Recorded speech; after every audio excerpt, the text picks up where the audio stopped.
Gold trusted gold buyers మీరు తాకట్టు పెట్టిన బంగారాన్ని విడిపించి ఈ రోజు ఉన్న మార్కెట్ ధరకు కొనబడను.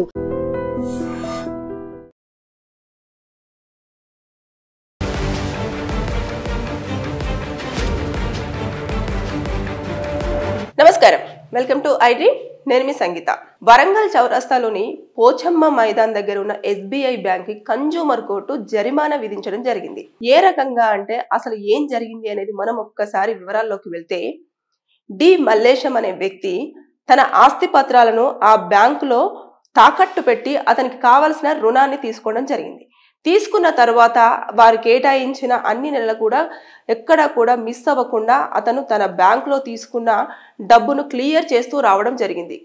తన అప్పంతా క్లియర్ పూర్తి చేసిన తర్వాత ఇక ఆస్తి పత్రాలు నావి నాకు తిరిగి ఇవ్వండి అంటూ బ్యాంకు వారిని అడిగినప్పుడు వారు చెప్పిన సమాధానం ఏంటంటే, మీ యొక్క ఆస్తి పత్రాలు మేము పోగొట్టడం జరిగింది, మా దగ్గర మిస్ అయిపోయాయి, కాబట్టి మేము ఇవ్వలేము అని చెప్పారు. ఇక వెంటనే అతను ఏమీ చేయకుండా ఇమీడియట్గా కన్జ్యూమర్ కోర్ట్ని అప్రోచ్ అయ్యి, నేను బ్యాంకులో ఇంత రుణం తీసుకున్న తర్వాత దానికి వడ్డీ ఇంత కలిపి ఇన్ని నెలల పాటు కూడా నేను ఎక్కడ కూడా మిస్ అవ్వకుండా అన్ని నెలలు కట్టుకుంటూ వచ్చేసి నా అప్పు తీర్చిన తర్వాత నా ఆస్తి పత్రాలను ఇవ్వమని అంటే, పోయినవి అని చెప్పేసి వారు సమాధానం చెప్పారు అనడంతో బ్యాంకు వారికి కన్జ్యూమర్ కోర్టు ఏమని చెప్పింది అంటే, ఈ వ్యక్తి యొక్క ఆస్తి పత్రాలు తిరిగి ఇచ్చేంత వరకు కూడా ప్రతిరోజు 5,000 రూపాయలను అతనికి ఇవ్వాలి. దాంతో పాటు అతను మానసికంగా ఇబ్బంది పడ్డాడు కాబట్టి 1,00,000 రూపాయలను కూడా అతనికి ఇవ్వాలి. దాంతో పాటు ఎప్పుడైతే అతను కోర్టు చుట్టూ తిరుగుతూ వచ్చాడు కాబట్టి దానికి 25,000 రూపాయలను కూడా అతనికి అందించాలి అని చెప్పేసి చాలా స్పష్టంగా చెప్పడం జరిగింది. అంటే ఈ విధంగా చూసుకుంటే బ్యాంకు వారే అంత నెగ్లిజెన్స్ గా ఉండి అతను ఆస్తి పత్రాలు పెట్టేసి తన రుణాన్ని తీసుకొని మొత్తం క్లియర్ చేసిన తర్వాత ఇవ్వాల్సిన డాక్యుమెంట్స్ అంతా కూడా మిస్ చేశారు కదా. మిస్ చేసినందుకు కన్జ్యూమర్ కోర్టు ఇది పరిగణలోకి తీసేసుకొని అతనికి ఏదైతే SBI బ్యాంక్ ఉందో ఆ బ్యాంకుకి జరిమానా విధించడం జరిగింది. అంటే ఇలా చాలా మందికి తెలుసుండదు. కొంతమంది కాలేజ్ సర్టిఫికెట్స్ అయినా లేదంటే ఇలాంటి డాక్యుమెంట్స్ అయినా లేకపోతే మెయిన్ పత్రాలు ఏవైతే ఉంటాయో వారికి సబ్మిట్ చేసినప్పుడు మనం వెళ్లాల్సింది ఎక్కడికంటే కన్జ్యూమర్ కోర్ట్. అక్కడికి వెళ్ళిన తర్వాత వినియోగదారుల చట్టం దారులకు సంబంధించిన దాంట్లోకి వెళ్ళేసి మనం అక్కడ గనక మన యొక్క బాధను కరెక్ట్ గా క్లియర్ గా కంప్లైంట్ రూపంలో ఎక్స్ప్లెయిన్ చేస్తూ మనం మనది అంతా కూడా చెప్తే అప్పుడు కన్జ్యూమర్ కోర్ట్ అనేది దాన్ని పరిగణలోకి తీసుకొని వారికి ఒక నోటీసులు సర్వ్ చేసి నోటీస్కి రిప్లై ఇవ్వమని చెప్పేసి అడగడం జరుగుతుంది. వారిని అక్కడికి రమ్మని చెప్పడం జరుగుతుంది. ఎందుకంటే ఇక్కడ ఆస్తి పత్రాలు ఏవైతే ఉన్నాయో అవి చాలా ప్రధానమైన కీలకం. అవి మళ్ళీ రావాలి అంటే ఒరిజినల్ డాక్యుమెంట్స్ రావాలి అన్నప్పుడు మళ్ళీ పెద్ద ప్రాసెస్ ఉంటుంది. కాబట్టి వీళ్ళు చాలా తేలిగ్గా పోయినవి అని చెప్పేసి మాత్రం సింపుల్ గా ఆన్సర్ చెప్పేశారు. కానీ ఇతను అవి మళ్ళీ తీసుకోవాలి అనుకుంటే ఎంత పెద్ద ప్రాసెస్ ఉంటుంది. మళ్ళీ MRO ఆఫీస్కి వెళ్ళాలి, తర్వాత అక్కడ నుంచి కొన్ని డాక్యుమెంట్స్ కలెక్ట్ చేసుకోవాలి, తర్వాత కోర్టులో ఎవరైతే సర్వేయర్ ఉంటారో సర్వేయర్తో ఆ కొలతలు చేయించుకున్న తర్వాత నెక్స్ట్ అది మొత్తం అన్ని సర్టిఫికేట్స్ అన్ని కలెక్ట్ చేసుకొని కోర్టులోకి తీసుకెళ్లేసి ఇది నాది అని చెప్పేసి కోర్టు నుంచి ఒక ఆర్డర్ తీసుకొచ్చుకున్న తర్వాత ఈ డాక్యుమెంట్స్ నాకు మళ్ళీ ఇవ్వాలి అని చెప్పేసి అంటే అప్పుడు ఒరిజినల్ డాక్యుమెంట్స్ అనేవి వచ్చే అవకాశాలు ఉంటాయి. అది ఎక్కడి నుంచి అమ్మారు, ఎవరు అమ్మారు, మరి వాళ్ళ సంతకాలు పెట్టాలి కదా, ఇలాంటివన్నీ ఉంటాయి కదా, అది మళ్ళీ ఒక పెద్ద ప్రాసెస్. ఇలాంటివన్నీ కూడా ఉంటాయి కాబట్టి అది చాలా కీలకమైన డాక్యుమెంట్స్ని వాళ్ళు మిస్ చేశారు. కాబట్టి అతనికి ప్రతిరోజు 5,000 రూపాయలు ఖచ్చితంగా ఇవ్వాలి అని చెప్పేసి అన్నారు. ఎప్పుడు ఆస్తి పత్రాలు మీరు మొత్తం వెతికి అవి ఎక్కడ ఉన్నాయో అని కనుక్కున్న తర్వాత అతనికి ఇచ్చేంత వరకు కూడా మీరు డబ్బులు ఇస్తూనే రావాలి అని చెప్పేసి చాలా క్లియర్గా స్పష్టంగా చెప్పడం జరిగింది.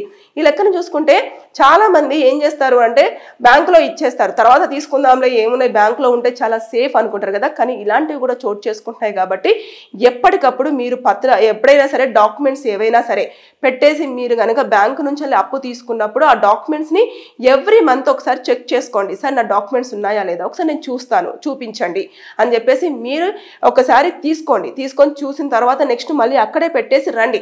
అంతేకాని వదిలేసి, ఎందుకంటే మనము కొన్ని లక్షలలో అప్పులు తీసుకుంటాం, 50 లక్షలు 60 లక్షలు అప్పు తీసుకుంటాం. దానికి మనము 48 నెలల్లో లేకపోతే 50 నెలల్లో అలాంటిదంతా కూడా మనం అన్ని నెలలు పెట్టుకొని వస్తున్నప్పుడు అన్ని నెలల వరకు బ్యాంకు చాలా సేఫ్గా పెడుతుంది అని చెప్పేసి మనం అనుకుంటూ ఉంటాం. కానీ వాళ్ళకున్న ఇదిలో లేకపోతే వాళ్ళు ఇచ్చే కొన్ని డాక్యుమెంట్స్ అయి ఉండొచ్చు, లేకపోతే ఇంకొకటి అయి ఉండొచ్చు, లేదంటే అక్కడ ఉన్న ఎంప్లాయీస్ అప్పుడప్పుడు మారుతూ ఉండొచ్చు. ఇలాంటి సందర్భాలలో డాక్యుమెంట్స్ అనేవి చాలా వరకు మిస్ అవుతూ వస్తుంటాయి. ఇది మనకు బయటకు వచ్చింది కాబట్టి తెలిసింది, కానీ బయటికి రానివి చాలా ఉంటాయి. కాబట్టి ఎప్పటికప్పుడు అప్రమత్తంగా ఉండి బ్యాంకులే కదా అని చెప్పేసి మనం బ్లైండ్ గా నమ్మడానికి కూడా లేదు. ఇక్కడ చూసుకుంటే డి మల్లేశం విషయంలో ఏం జరిగింది, అతని ఆస్తి డాక్యుమెంట్స్ అన్ని కూడా పెట్టడం జరిగింది, పెట్టి అప్పు తీసుకున్నాడు, క్లియర్ చేశాడు, కానీ ఆస్తి పత్రాలు మాత్రం అక్కడ మిస్ అయిపోయాయి. కాబట్టి కన్జ్యూమర్ కోర్టును అప్రోచ్ అయ్యి కోర్టు ఏదైతే ఎస్బీఐ బ్యాంక్ ఉందో దానికి ఒక ఫైన్ విధిస్తూ అతనికి ఎలాగైనా సరే ఆ పత్రాలను అందించాలని చెప్పేసి అక్కడి నుంచి ఆర్డర్ తెచ్చుకోవడం అనేది జరిగింది.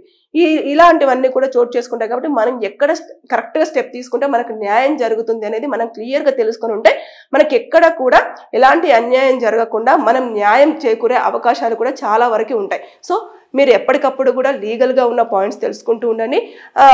అంతేకాకుండా చట్టంలో ఎలాంటి మార్పులు వస్తున్నాయి, దాంతోపాటు మనం ఎక్కడికి వెళ్తే న్యాయం జరుగుతుంది అనే దానిపైన ఎప్పటికప్పుడు అవగాహన పెంచుకుంటే అన్ని రకాలుగా సేఫ్గా ఉంటాం. Thank you. And for more videos, please subscribe to iDream. Please subscribe to iDream. Please subscribe iDream. And please subscribe to iDream. For more videos, subscribe to iDream. please like, share and subscribe to the channel. Congratulations, iDream. Subscribe to iDream. Subscribe to iDream. So subscribe to iDream Media. iDream ki iDream team andarki huge congratulations. Please subscribe iDream Media. Please subscribe to iDream. Subscribe iDream. Please subscribe to iDream. iDream అంటే నా కళల ఛానల్ను subscribe చేసుకున్నారు, నోరు తిరుగుతలేదు, మీరైతే గంట గుర్తు కొట్టండి. For more such videos, please subscribe to iDream. Subscribe to iDream. Please subscribe to iDream. Please subscribe iDream Media. Please do subscribe to iDream. Please subscribe to iDream Media. For best entertainment and information, please subscribe iDream. And don't forget to subscribe to iDream.